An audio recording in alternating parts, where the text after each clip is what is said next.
Okay. Good evening, ladies and gentlemen. We're going to be getting started with this meeting of the Sacramento City Council. This meeting is now called to order at 5:07 p.m. Clerk, please call the roll. Councilmember Kaplan. Here. Councilmember Dickinson. Here. Councilmember Pluckybaum is expected momentarily. Councilmember Maple. Here. Mayor Pro Tem Guerra. Here. Councilmember Jennings. I'm here, Madam Clerk. Councilmember Vang. Here. We expect Mayor McCarty momentarily and Vice Mayor Talamentes. All right, thank you. Councilmember Vang, please lead us in land acknowledgement, and I'll do the Pledge of Allegiance. Yes, please rise if you are able. To the original people of this land, the Nisenan people, the Southern Maidu, Valley and Plains Miwok, Patwin and Wintu peoples, and the people of Welton Rancheria, Sacramento's only federally recognized tribe, may we acknowledge and honor the Native people who came before us and still walk beside us today on these ancestral lands by choosing to gather today in the active practice of acknowledgement and appreciation for Sacramento's indigenous peoples, history, contributions, and lives. Thank you. Salute, pledge. I pledge allegiance to the flag of the United States of America and to the republic for which it stands, one nation, under God, indivisible, with liberty and justice for all someday. Okay, there is no report out from closed session since we didn't have it. And moving along to Mayor Pro Tem Guerra's National Engineers Week, and he's an engineer himself, so perfect for this resolution. Thank you very much, Vice Mayor. It is my pleasure to do a resolution recognizing National Engineers Week. And to receive it today, we have two students from Sac State's Math, Engineering, and Science and Achievement Program. Let's give them a big round of applause. And also our staff, come up to the podium here. Welcome both as well. Come up as well, yes. National Engineers Week, it's always in February, and it's in the middle of February, and it lands on starts on a very special day, and that's on George Washington's birthday, on President's Day weekend. And the reason that is because George Washington, our first president, was also an engineer. And, go figure, we have an engineer who knew how to solve problems, and is most notably. So we honor all of our engineers. And when you become an engineer or computer scientist, you take an oath to using your skills, problem solving, to better the needs of society. And so I'm excited today to not only recognize Julio Tabita Escobar and Brian Mejia Nunez, who are both part of the Sacramento, at Sac State, the Society of Hispanic Professional Engineers, which I was a member of a long time ago, over 20 years ago, as the vice president of the student chapter. And it's great to see them here. They're both seniors at Sac State and are interested in this. Now, before they start, because I'd love to have them say a few words, I also want to recognize and ask if we have any engineers in our room, and I see Ryan Moore over there, at least one more, an engineer, to please stand up and join them here at the podium. All our engineers, we have many. We have civil, mechanical, and join them here at the podium. And I do want to recognize our city staff because they have done some tremendous work, excitingly, right, with a lot of us pulling us together to figure out how we work as a team to get the funding and prepare for the I Street Bridge. Talking about the most iconic thing on bridges, building bridges, and this team here of our city workers, of computer scientists and engineers, they are leading our way not only in our IT management, but also the future of AI. We're started using AI already, so we have engineers and computer scientists of all skills and trades here today. And so I want to just thank, Ryan Moore and his team, and all those in Public Works and Department of Utilities. So let me ask if I can to have Julio and Brian as well, and others to say have our students say a few words, please. Welcome. Let's give them a big round of applause. Well, I'd like to say thank you for inviting us. We're really happy and really excited to be here. For my organization, our organization, the Society of Professional Hispanic Engineers, our key goal is to make sure to build that bridge between from going from a student career to now to the professional career. And by doing that, being able to help them with their resumes, being able to be prepared for their interviews and going to career fairs, It really truly helps not only as to our members, but also to ourselves to build that leadership going on in the near future. Congratulations.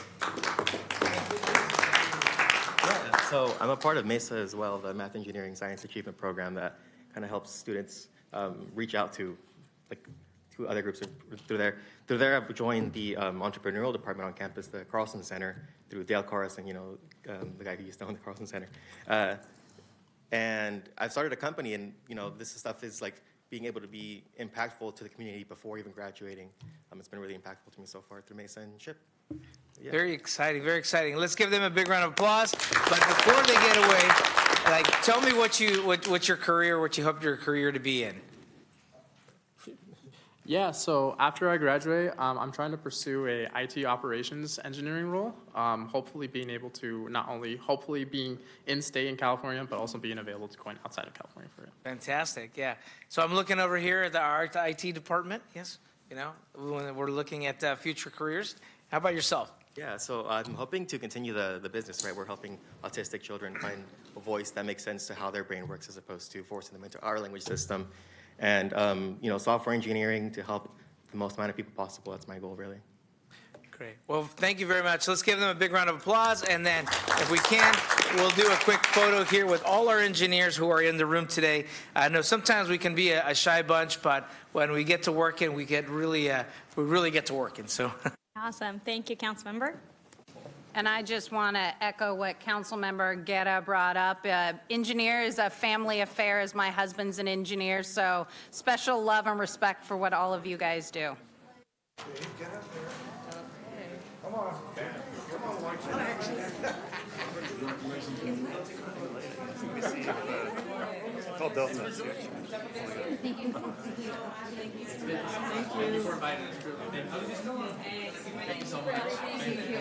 Good job. Hey, good job, yeah. Good job. You engineer. And then we'll put you over here. You're not going to block out Ryan, so we'll put you over here. And then, okay, we'll go here. And then, come on, join us as well.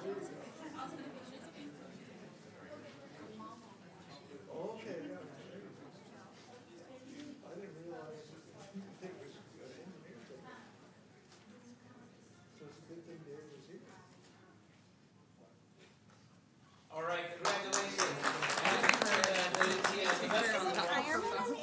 Got it. Where all the students study every day, you get to put that up there. So thank you. Congratulations. Thanks so much. Congratulations. Thank you.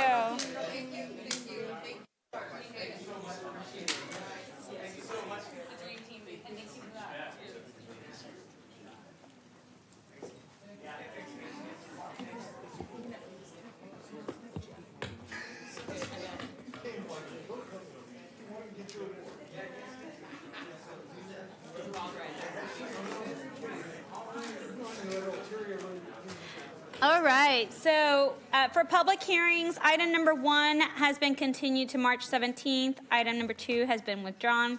Item number 3 has been withdrawn. So moving along to item number 4, the discussion calendar, extension of the opportunity to apply for and operate a storefront cannabis dispensary for the Cannabis Opportunity Reinvestment and Equity Core Program.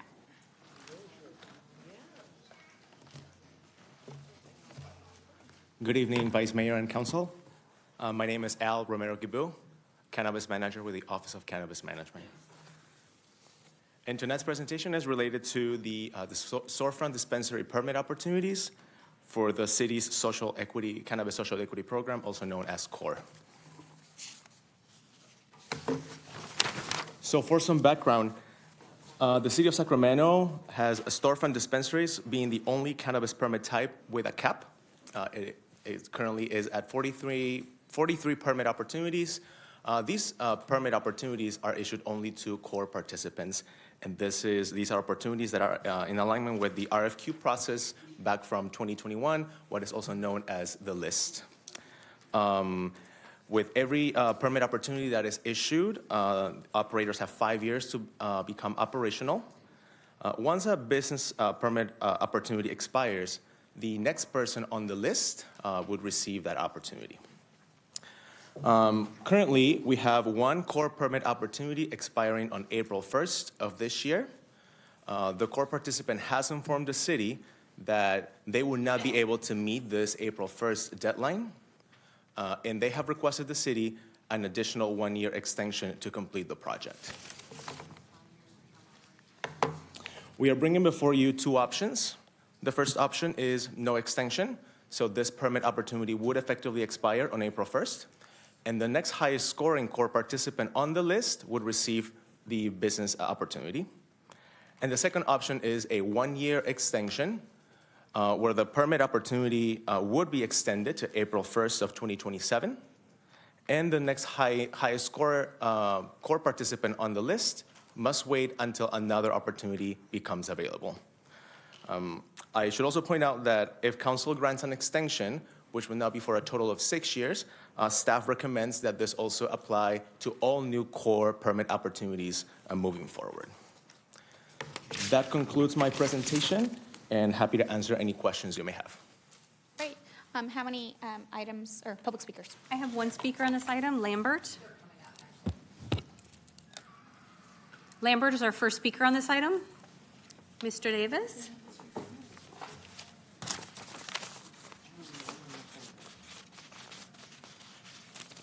And I have 7 total speakers, Vice Mayor. Following Lambert is Carlos Ramirez, Fred Barnum, Christopher Cannon.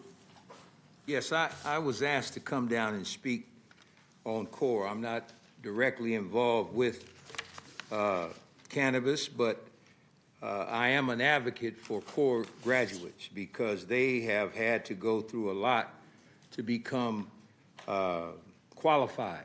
They have had a lot of barriers put in front of them, including, I believe it's 17% tax. I'm not sure if that's the right number, but I know it's more than what I pay as a business owner. And that's a crippling effect to a business if you don't know about a business. It's very crippling, the taxes are. Now, in my case, I have a shrewd CPA, so we know how to deal with taxes. And you won't see me in any problems with the IRS because I expect to be audited. I always expect to be audited, so I'm ready for that. But I think you should give this person an extension because from what he told me, he has a building, he has everything in place, he just needs time. Just like you give time to some of these contractors that you need to reevaluate, just like they were saying earlier today. Shout out to the millennials on the rostrum. Most of them were talking about, let's take a look at the contracts and evaluate what they're doing. That's the millennials around me. They were the ones who saved our business during COVID. I don't know how they found me, but they did. So give this person a one-year extension. He's followed all the rules from what he's told me, and I just took him at his word. And I was gone after 2 o'clock, and he cornered me and asked me to come back. Next speaker is Carlos, then Fred.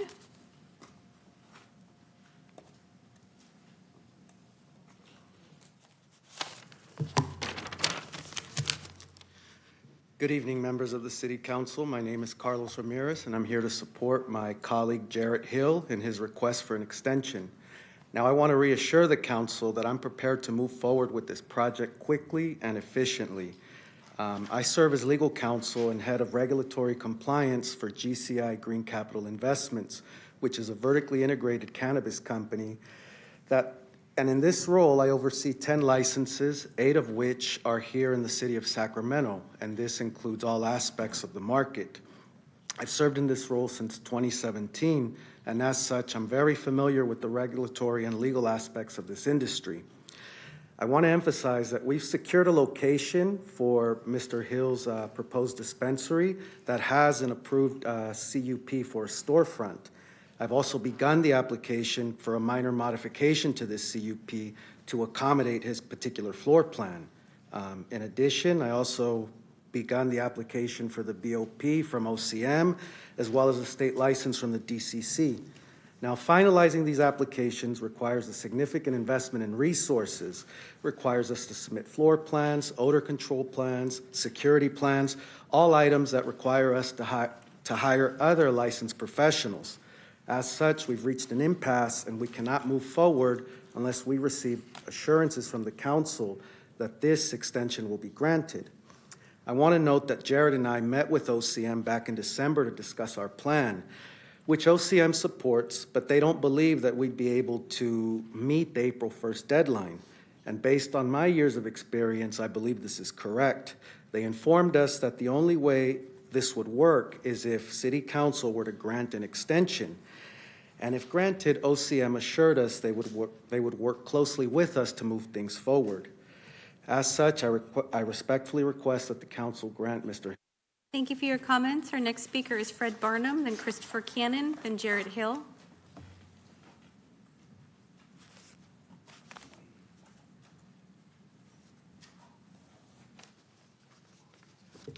Hello, City Council. My name is Fred Barnum. I'm the president of a large multi-state commercial electrical contractor that was founded right here in Sacramento in 1990. I'm also the CEO and owner of Green Capital Investments, GCI, which is a statewide cannabis organization. All of these offices are right here in the North Sacramento area, and we employ over 400 people. I also do real estate development and own several buildings in the city of Sacramento. I have a stellar relationship with the Building and Planning Department. I'm here today to speak on behalf of Jared and Chris in the hopes that the City Council will vote in favor of extending their core application. I was introduced to Jared and Chris around 4 months ago by a dispensary operator that I helped relocate to a building I own on Grand Avenue around 6 years ago. The dispensary operator introduced me with the hopes that I might be able to help Jared and Chris. After hearing their story, I knew I should do something to help. I told Jared and Chris the only way their dreams could be realized was by getting a 12-month extension, and if they could get the extension, I would provide the capital and a location for the dispensary. I own a building at 135 Main Avenue that is currently has a dispensary CUP. The location simply requires a minor modification, a small remodel, and the dispensary can open. My team and I have verified this with the OCM and the DCC. My attorney, Carlos Ramirez, who you just met, has a very good relationship with the OCM and the DCC. Carlos works well with both agencies on a regular basis and is an expert in licensing and permitting. If you vote to extend Jared and Chris's core license, I will guarantee that we will get their dispensary licensed and operational within 12 months. I hope you'll support their mission. Thank you for your comments. Christopher Cannon, then Jarrett Hill.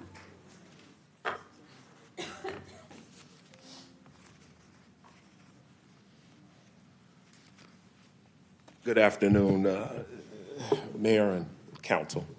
My name is Chris Cannon. I'm a lifelong Sacramento resident here, and I'm a partner with Jared in the core project.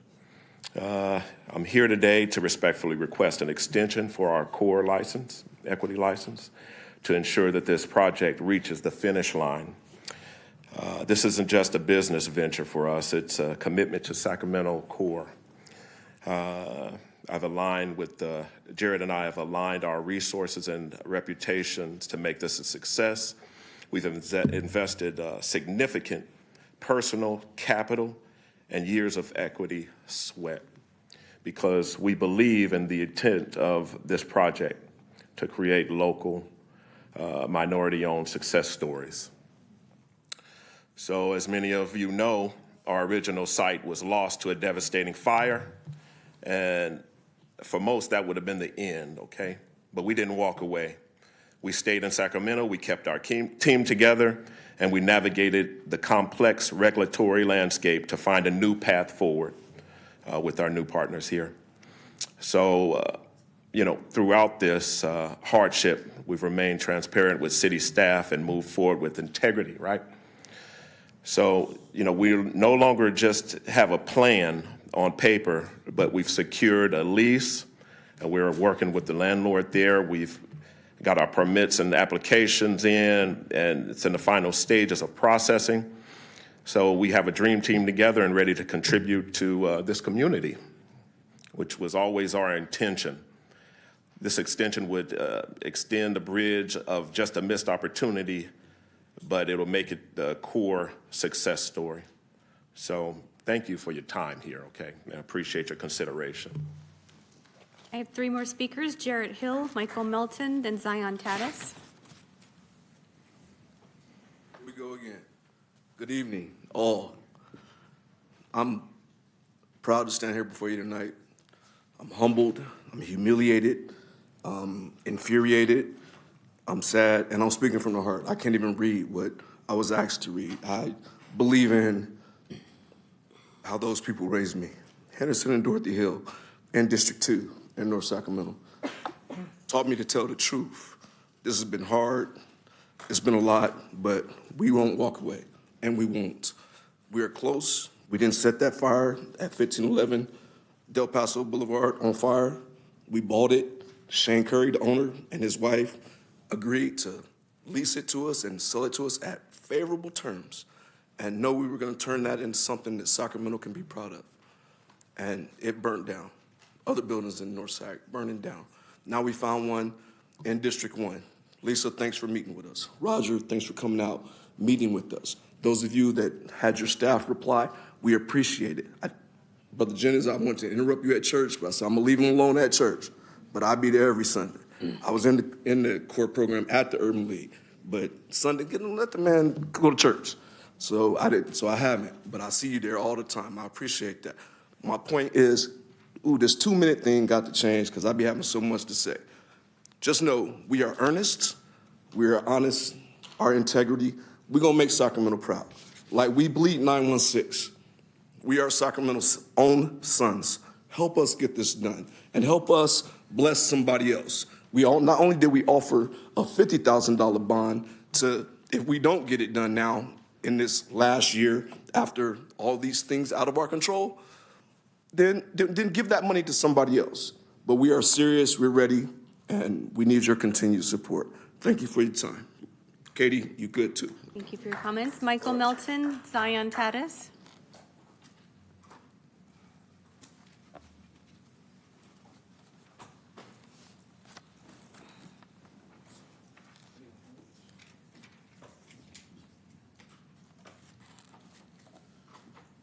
Michael?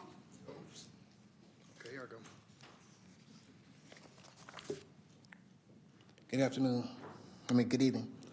Okay, I say approve everything concerning marijuana is all lucrative. And also I think, remember people who had old marijuana charges before it was legal. I thought we were supposed to have the upper hand, funding to have shops and things like that. But it seems like, people with the wealth, could buy a couple pounds right now and really get rich.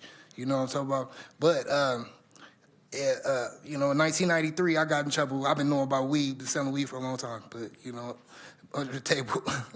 But it's $1 million industry. I got a DWI in Washington in 2001 before it was legal, and now weed is legal.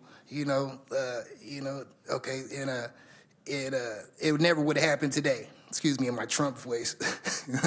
But let all the shops get open in Sacramento, get them chances. The bud lounges, drinking and the smoking areas downtown and uptown through K Street from those certain areas.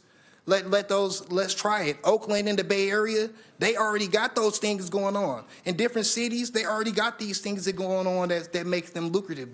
That's money. And as long as y'all could get some money off of it, weed is like a peaceful thing too. People, if you're smoking weed and alcohol, that calms people down from the alcohol. You could be drunk, but then you smoke weed, and the people that smoke weed are more calm. So I think the bud lounges and all that and open up shops for the weed people is good. Thank you for your comment. Zion Tatis is our final speaker on this item.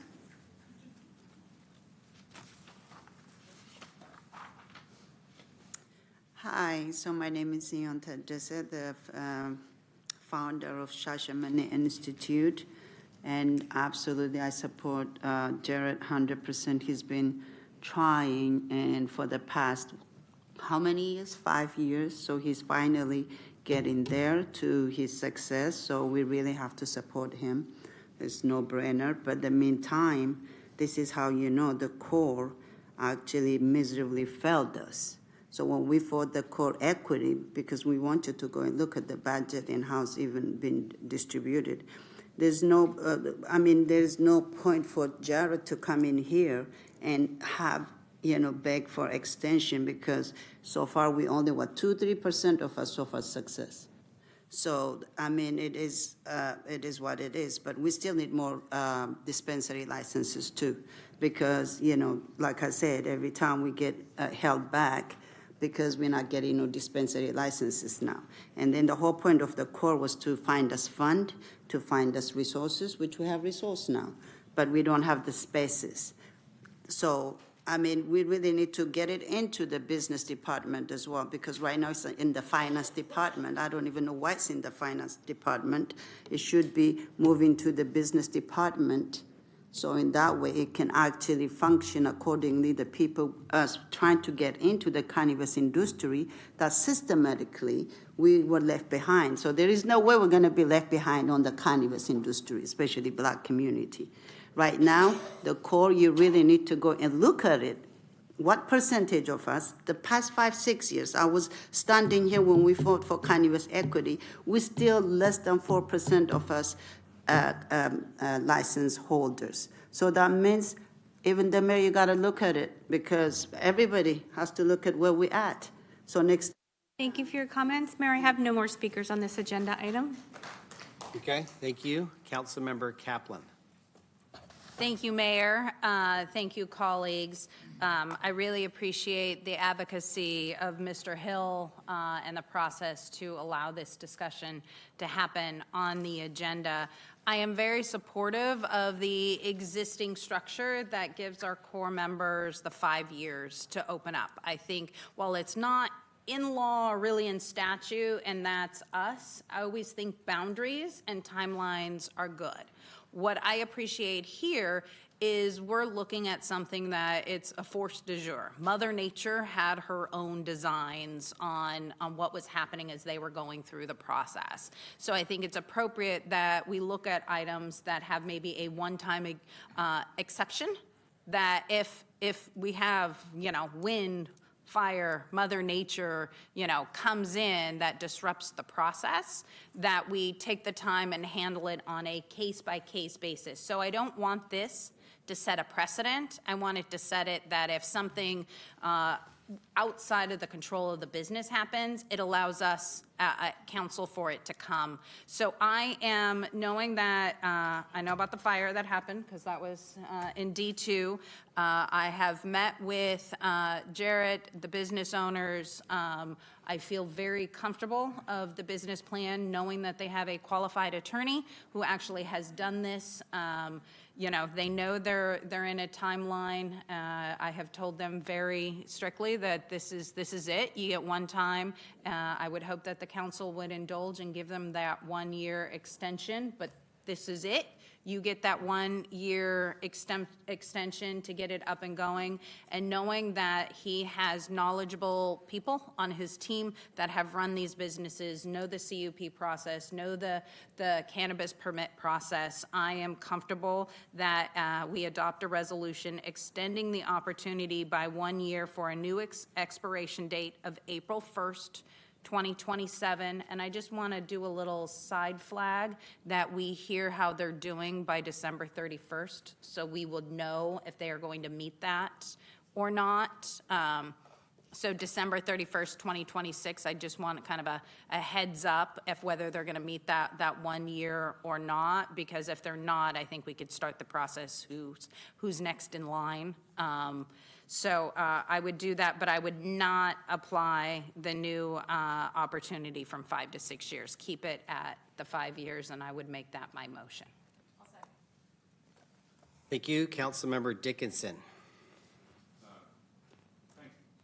Thanks, Mayor. I have a question. I have a question for you. You gave us two options. Yes.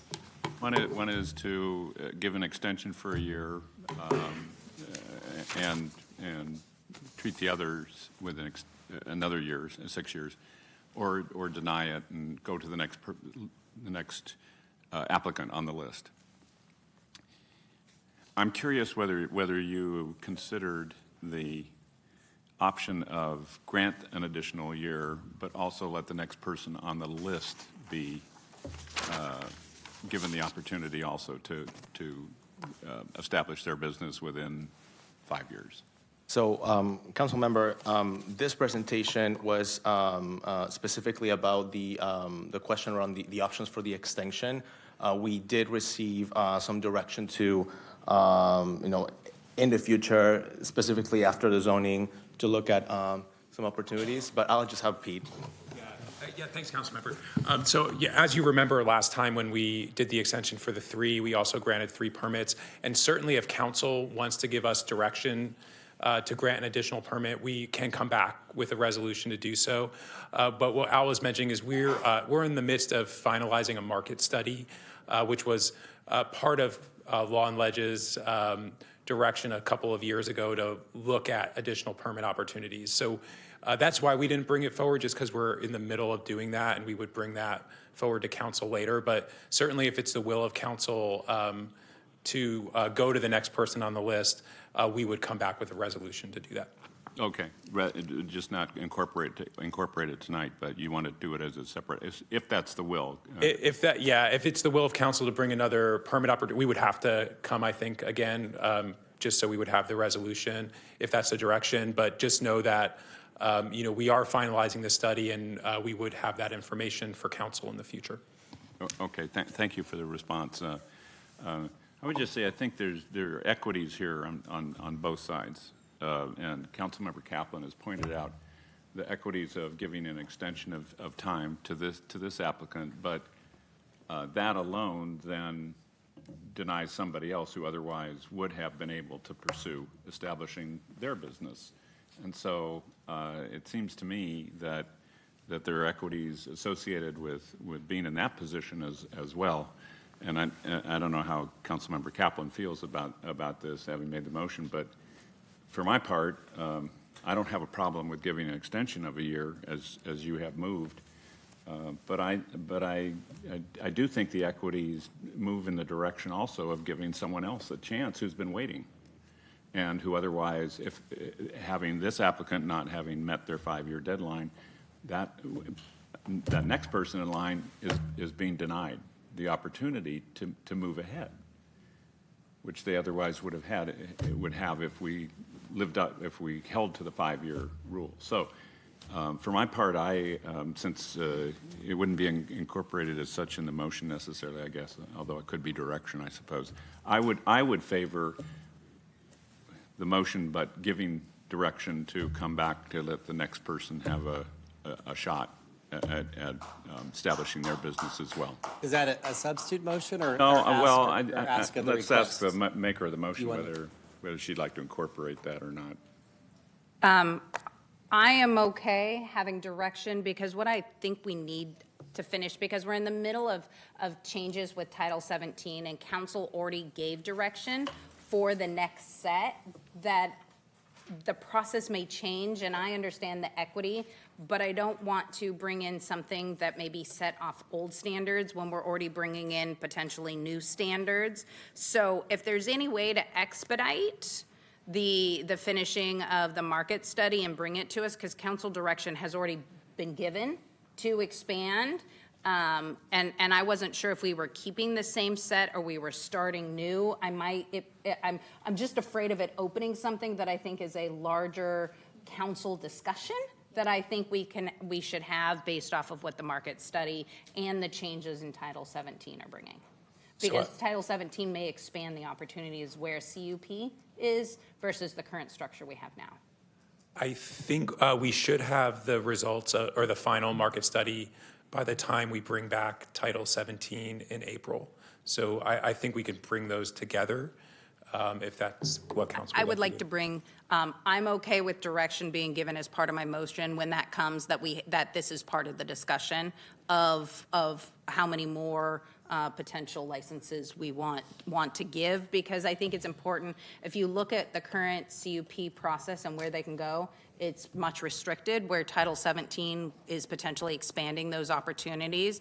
And I would bet anybody coming next wants expanded opportunities, considering how hard it is to find a place. Okay, so maybe I'll say what I'm hearing. So when we bring forward, we can bring forward the market study with the Title 17 changes in April. And as part of the market study, we'll bring for council consideration, at least for the next person on the list, an opportunity. Does that?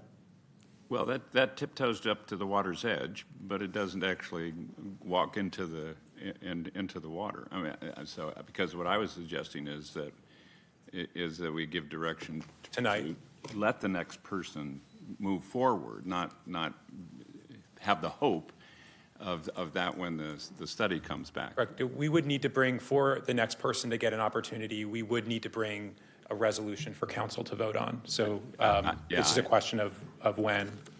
I'm not ready at this time to say we're going to do a one-off, because I think it has to be, with all the changes we're making, I think it's important that we have that comprehensive conversation. I hear you. Yeah. I think it's just the timing of everything and the policy questions it brings up at that, because they would be approved under old stuff. And I think they may be next in line anyways, because that conversation is going to be happening. I just think it should all occur at once, and we don't have the information all in front of us to have that. It's always hard to come in the middle of a movie. Pete, can you come back for a second? Is this study going to entertain the idea that more licenses or permits would be granted? That's the question that we're asking in the study is, hey, based on your expertise, how many dispensaries can the Sacramento market hold? And so, we currently have our 43 storefront opportunities. That's the cap after council's action last year with the extension and additional permits. And so, the question we are asking them is, okay, well, what, do you think the market can accommodate more storefronts? Okay, and I thought it was more the locational aspects than the number of businesses. It's the number of businesses. The other kind of nuance I'll just put out there is the next slot on the list is actually a tie. So if we were to grant one, we would have to do a tiebreaker as well. So that's just another kind of nuance. Coin flip. Well, Mayor, I respect obviously my colleague, and she's not quite ready to go as far as I'm suggesting we go. So I don't know what the rest of the members feel in terms of their sentiments on this. But one way to do this is to take the motion that's made by Councilmember Kaplan and treat the direction, if that's the will of the council, as a separate motion. Okay, thank you, Councilmember Maple. Thank you, Mayor. And thank you for the presentation and for the applicant for coming. I know that I want to really appreciate you because you've been very diligent. You've shown up here many times. I know you and I have talked outside of these chambers a few times as well, and I'm sure you've done the same with other council members and people in the city.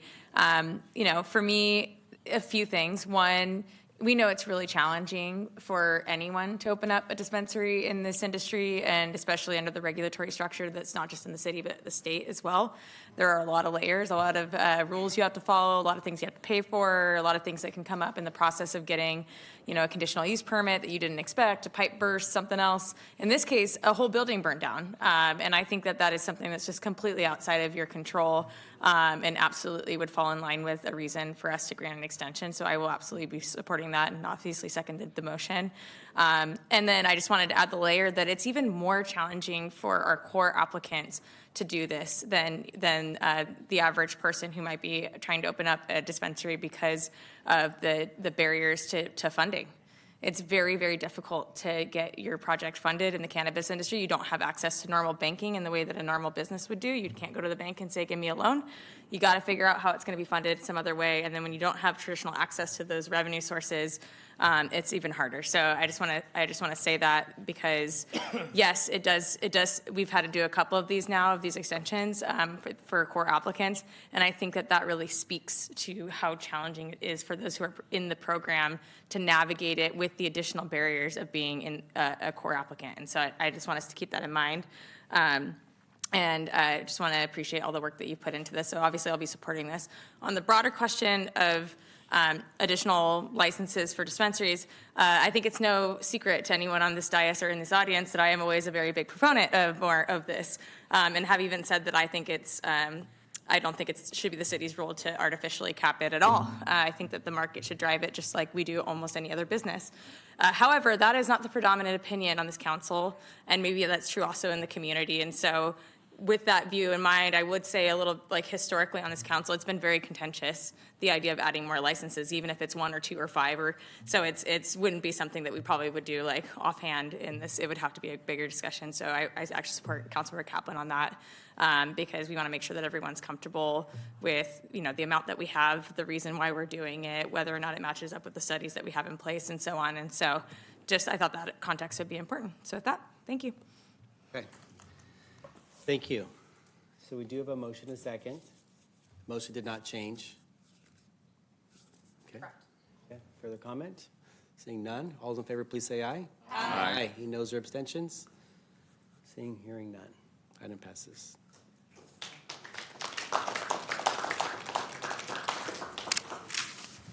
So, Mayor, we now move to questions, comments, ideas, questions, and AB 123 reports. Okay. Councilmember Kaplan, first up.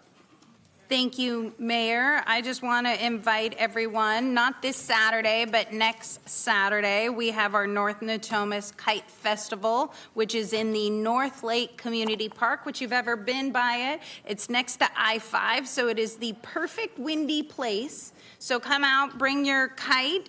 It will be our I think our 3rd annual, and it's from 11 to 3 p.m. Actually, it's our 4th annual North Natomas Kite Festival, and it's in partnership with our local veteran and Kites for Kids founder, Gary Kubadora.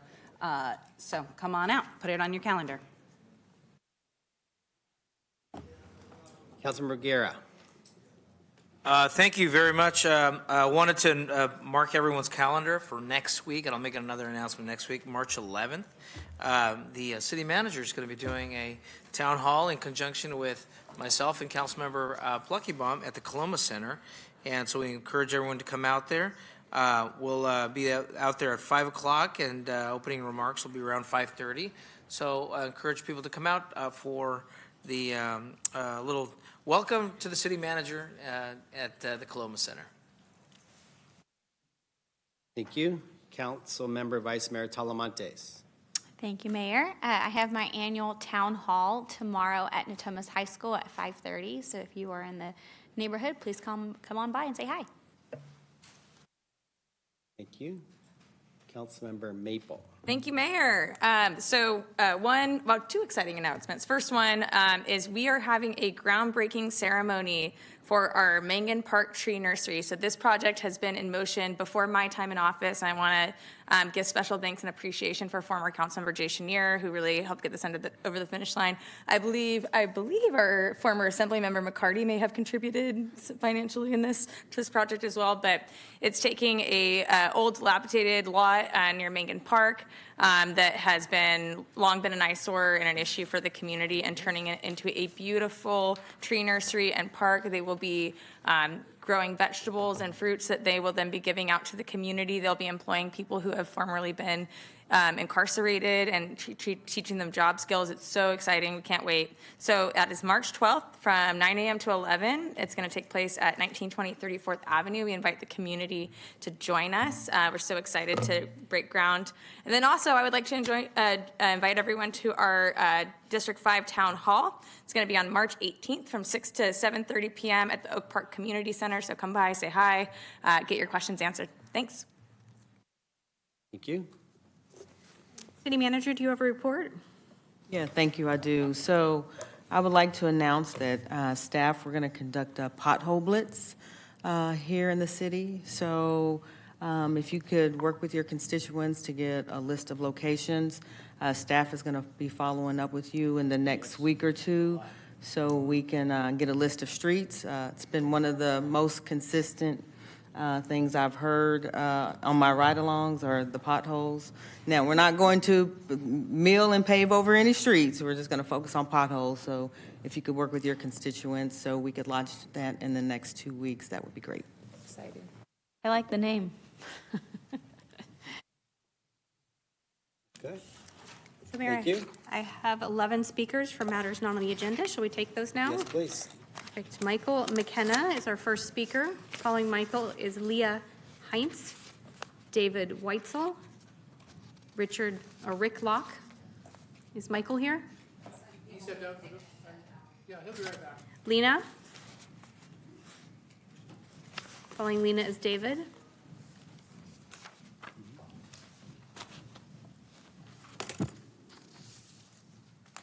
Good evening, council members and mayor. My name is Lena Shea, and I'm a resident of a West Shore community, District 1. My husband and I are both college professors, and we chose to buy a home in West Shore because it is a safe and vibrant community. Today, I'm here to express my deep concern about the proposed micro-community on Elk Central Road and Arena Boulevard in District 1. The proposed site raises serious safety and community impact concerns. It is located right next to many well-established neighborhoods and schools, including Witter Ranch, Iron Gate, Stadium Club Estates, Sundance Lake, West Shore, Westlake, Hurley Creek, and 3 schools. Every day I see school children walk around this proposed area all the time. In last 3 days, after our council member Kaplan revealed that this site this site will be built in April. Then I started to talk to my neighbor, everyone I encountered, and they also expressed a serious anxiety, frustration, and they feel unheard regarding how this location was selected. Moreover, this micro-community site will be only 470 feet away from City Park, and a popular trail is just right across this site. It is too close to residential areas. We recognize the importance of homeless issue, but we also believe that together with full council discussions, we can find a true win-win approach. There's a better location, out there. And thank you for your comments. Your time is complete. David Weitzel, then David Locke. Thank you.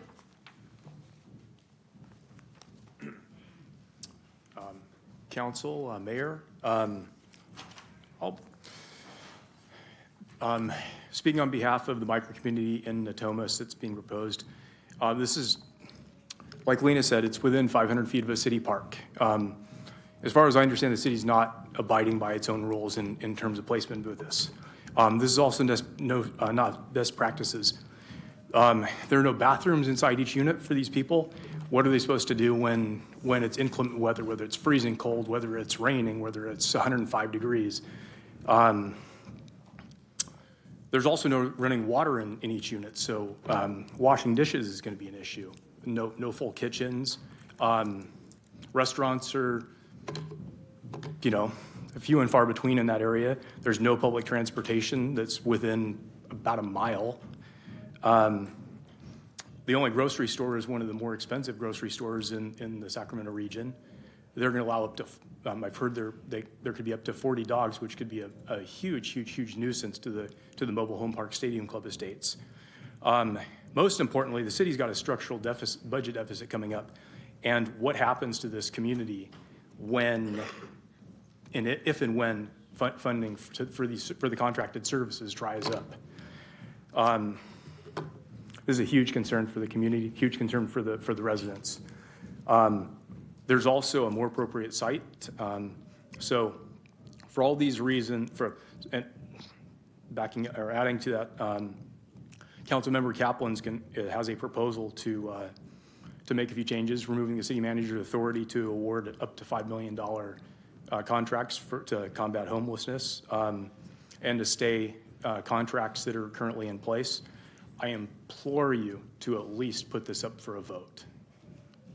That's all I have to say. Thank you for your time.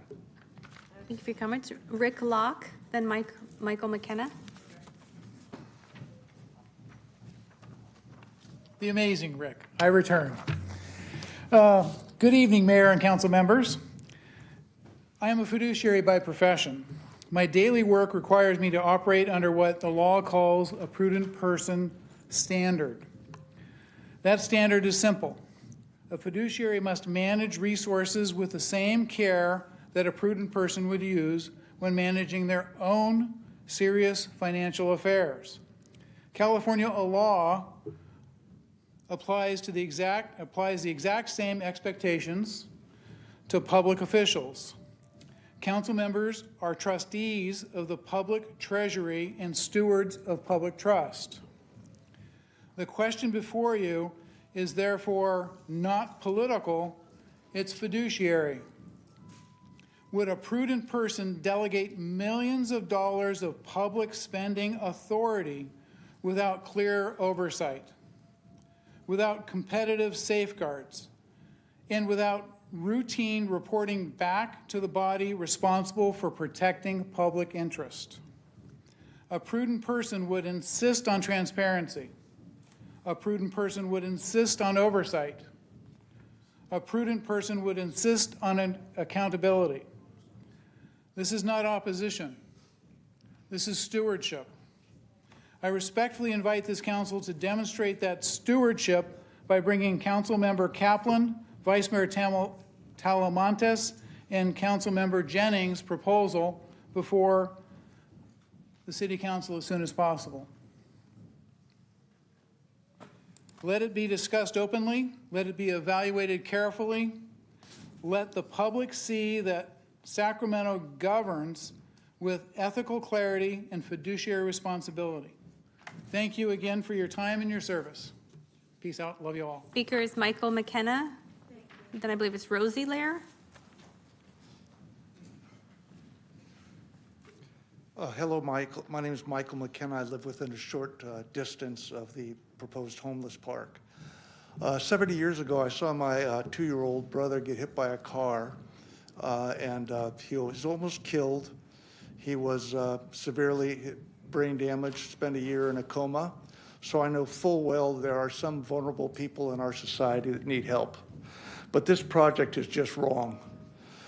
Putting the homeless center in a quiet family neighborhood with no transit or support services is a terrible idea.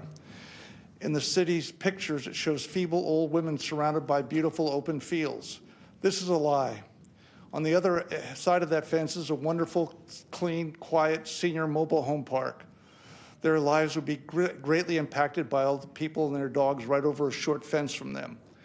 In fact, when I moved back to Sacramento 10 years ago, I thought about putting my brother and his wife in one of those mobile homes to be near me, but realized they would need services that were not available to them there. Not only will there be no transit and services, but these people will have to go outside at night to use the communal bathrooms, which is almost criminal for older people, especially women. And as thoughtless as the mayor is in proposing this project, it is easy to see that it could eventually see the 40 tiny houses with a fence around them and a guard would be perfect for a halfway house for parole felons and sex offenders or a residential drug treatment center. This within 500 feet of a family park and a grammar school. The mayor is so desperate to take advantage of the free federal money that he is grasping at straws and trying to force a round peg into a square hole. Sacramento is blessed with a lot of vacant land that would be much better suited for such a purpose. Please do not allow this terrible, illegal, and short-sighted property to destroy our safe, quiet family neighborhood. Thank you very much. And it's Miss Lair, and then Leanna, then Sierra, then Rosa. Hi, my name is Rosie Lear. I have been in front of you before, a little bit more fiery than I'm feeling tonight. And I'd like to talk to you a little bit about the subject at hand. I was all fired up. Not in my backyard was our battle cry. But upon further investigation, I have discovered that it is illegal to break ground without the guarantee of state monies. Do you have that guarantee? No. Further, the wraparound services promised seem to be decreasing one by one. This city is not exempt from planning laws and ordinances. I could mention to you the scrambled planning. I could mention to you the lack of concern for the floodplain. I could also mention the $67 million deficit, the barking and defecation of 40 dogs, the no inside toilets and running water. But I'll leave that to others. Somebody else can talk about that. My empathy to the homeless is running thin. Choices were made. How about some empathy for the many residents of our park? We are the oldies who moved here for safety and security. Some of us are disabled or unwell, and this is our final destination. The community that we live in is not the fanciest, nor is it inhabited by the rich and famous. Thank you for your comments. Your time is complete. Our next speaker is Leanna, then Sierra, then Rosa.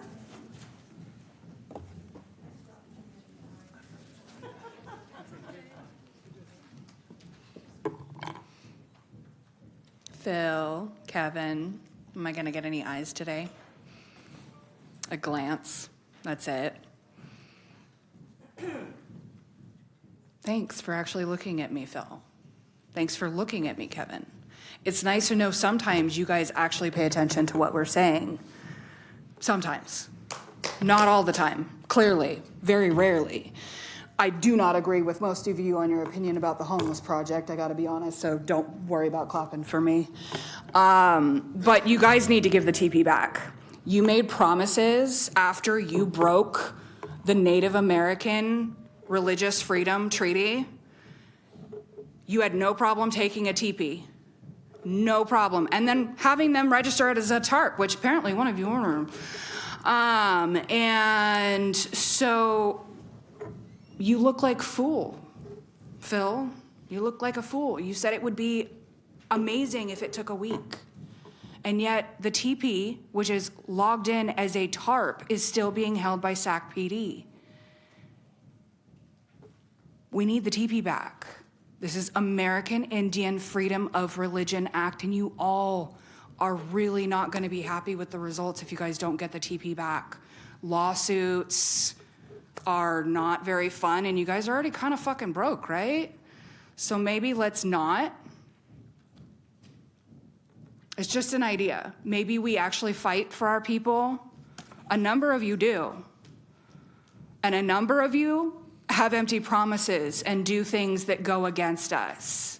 And you really need to look at yourselves and reflect whether or not you actually represent the community that voted you in. Because over half of you, the answer would probably be no. Have the day you deserve. Next speaker is Sierra Fay, then Rosa Valdez. Following Rosa is Lambert, then Ernesto Delgado. I am Dakota, Cheyenne River, Sistinwaptinoyate. I was actually born in Minneapolis, Minnesota. I come from the land of Dakotas. I came here for prayers, and instead of respecting any sovereign rights, any treaty rights, or you guys start this with your little land acknowledgement. I want you guys to acknowledge the sacred Native American items that you guys desecrated and stole. And from my understanding, Markeisha Smith, rumor is it, you called the order to desecrate my teepee. So I think a little responsibility needs to be held over here, and you guys need to acknowledge the land you're on and actually represent the Native Americans that are here. You guys desecrated my church. I don't go into your churches and take your Bibles and desecrate your churches. So why are you guys doing that to mine? And then you have it labeled as a tarp and bamboo sticks so that nobody would notice it. Native American Heritage Commission, you need to call them and tell them what you guys did. TP back now. TP back now. TP back now. TP back now. Speaker is Rosa Valdez. Rosa? TP back now. TP back now. TP back now. TP back now. TP back now. Rosa, Lambert, then Ernesto. Hi, my name is Rosa. I'm a resident of West Sacramento, and I'm here to express concern regarding the confiscation of the teepee. As a daughter of Mexican immigrants and a mother of federally recognized tribal kids, I actively seek opportunities for my kids to engage in their indigenous identities. This teepee gave my children, as well as others in the community, the opportunity to connect with the Native heritage. It served as an important educational and cultural tool used to help them have some hands-on involvement. The teepee provided feelings of warmth, tranquility, healing, and unity, which are especially important to have in these times. The teepee was not just there for decoration, it was bringing people together and at the same time, actively supporting my kids' education. By confiscating the teepee, SAC PD demonstrated a total disregard for sacred rights. SAC PD treated the teepee as ordinary property, seized it without exploring alternatives, and did not even stop to consider what religious significance there was. There is no compelling justification as to why this teepee continues to be held by SAC PD. Therefore, I demand the teepee to be returned back now.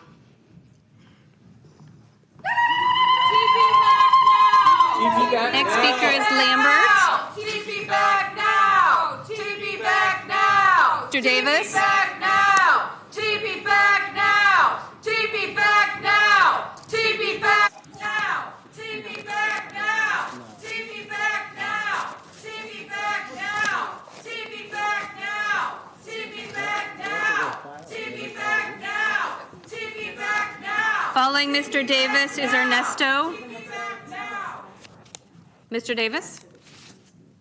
First of all, I want to say, probably shock her. I would like to say that's a very kind thing you did tonight, Councilwoman Kaplan. You know, we've had our issues, but that was very kind because he approached me when I was leaving. My daughter was waiting for me, and he said, could you come and support it? And he said you were behind it, and I almost got in my daughter's car and got on out of here. But I'm glad I came back because that was very kind of you to lobby for him. I've never seen a team that organized with a business. That's an incredible team they have. And they also wanted to talk to me about what I do. I told them I don't do cannabis. But they said, we want to talk to you about what you do. That's good. Now, I wanted to send a shout out to somebody. I think his name is Matt Ironman. I think he's back there. And his staff. I got a ticket in Del Paso Heights. They should never bother me in Del Paso Heights. I got a ticket and some lady sent me a copy of the ticket and I sent it to him and his staff, and I didn't even know the buses have cameras on them until they took a picture of my truck. But the good part was they took a picture of my truck and it was parked at my neighbor's house. So it showed I wasn't parked illegally. Not only did they clear it so I could go to DMV, but they said they were stunned because that was my first citation ever, and I'm a baby boomer. And I grew up here. I should have had some tickets somewhere, but I didn't. And I think it was Matt, if he's back there, that was wonderful what he did. Wonderful. So, and also I want to say thank you for the city manager's report. Thank you for your comments. Ernesto Delgado, then Gary Fleshman, then Michael Milton. Ernesto?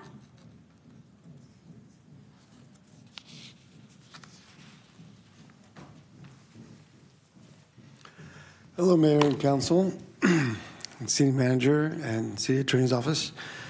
I was here last Tuesday to talk about a couple break-ins at Mercado Urbano on 9th Street and Octopus Peru.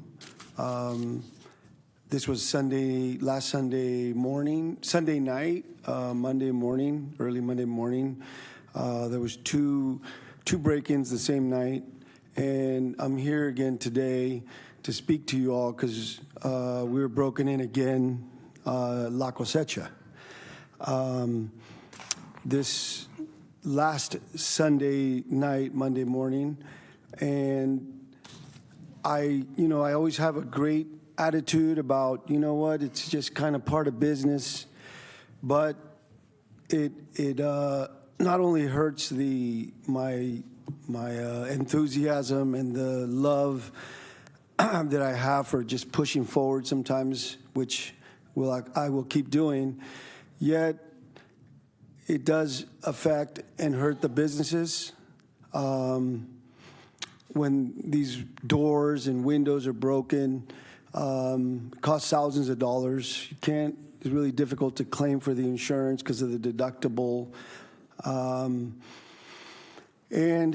I know it's a difficult thing to do or to figure out, yet I just wanted to mention it and let you all know that, this happened in 2 weeks.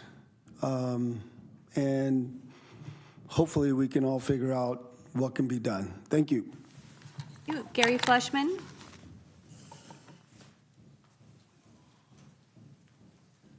Following Gary is Michael Milton, then Ella Roberts.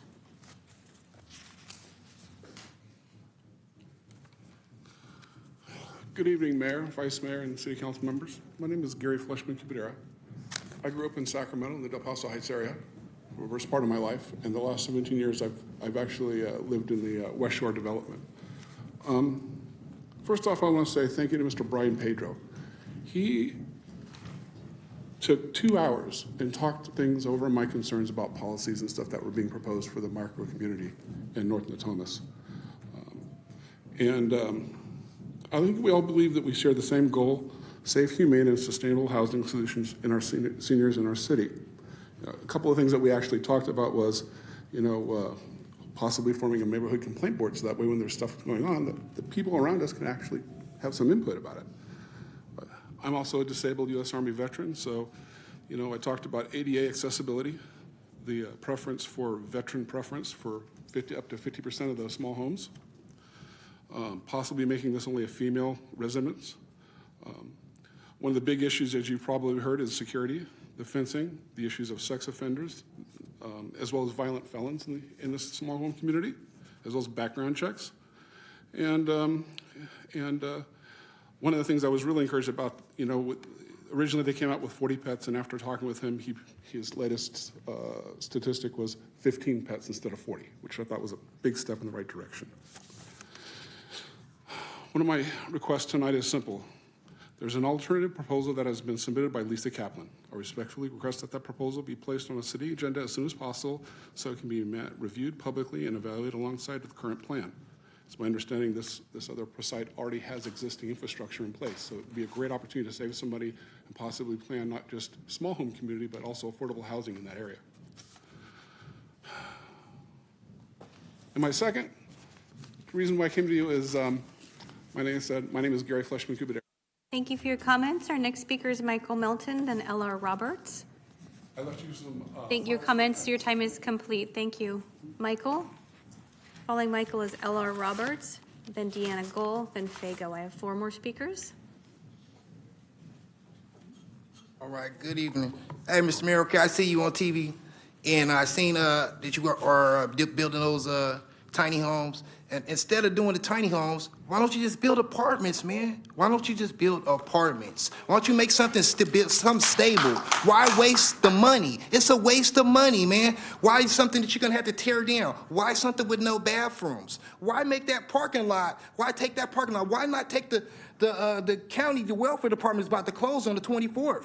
You could use that parking lot for parking. Why not use the parking lot on Florence Perkins and Kiefer? It's in the city for the parking where the old probation office is, and it's a parking lot right behind it. It's a wash mat.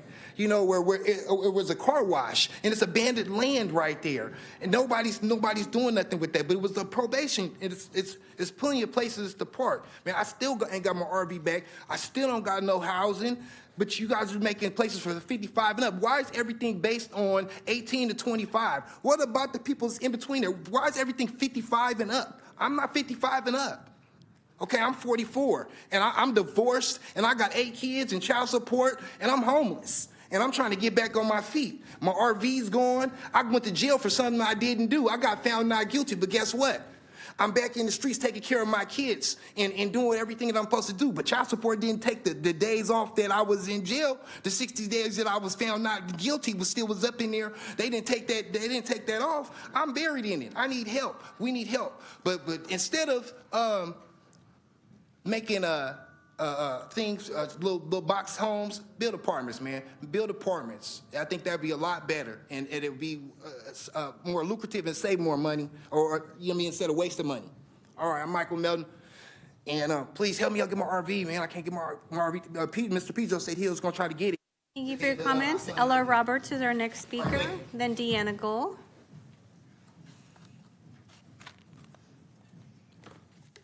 I'm L.R. Roberts. I spoke last week.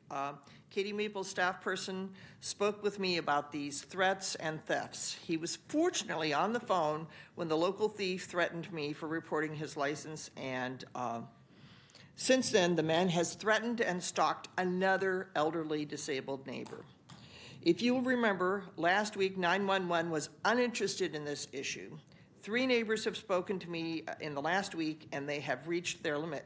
Meanwhile, our police go after homeless people sleeping or the people feeding homeless people. Also, our police have detained anti-ICE demonstrators 24 times.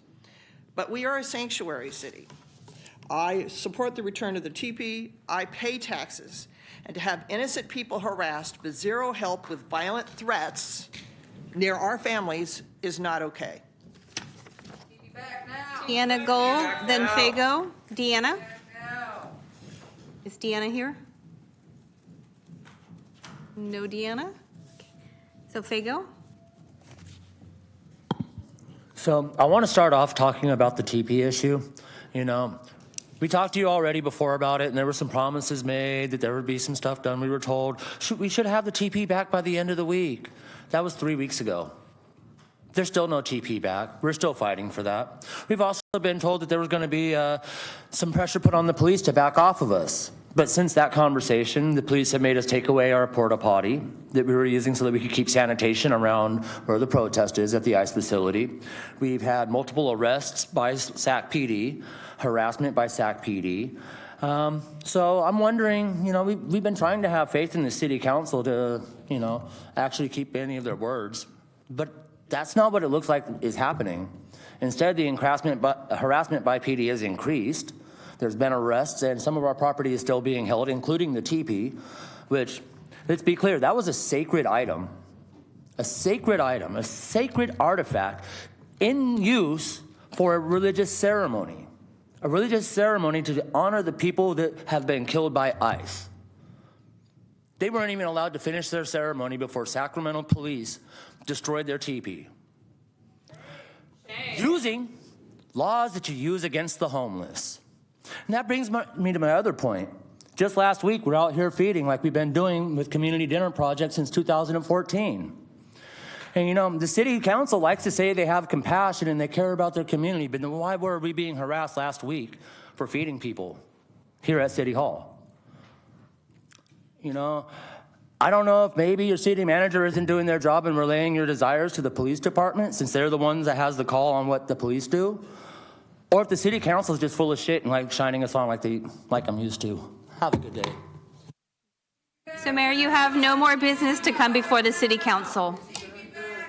Thank you. With that, we'll adjourn.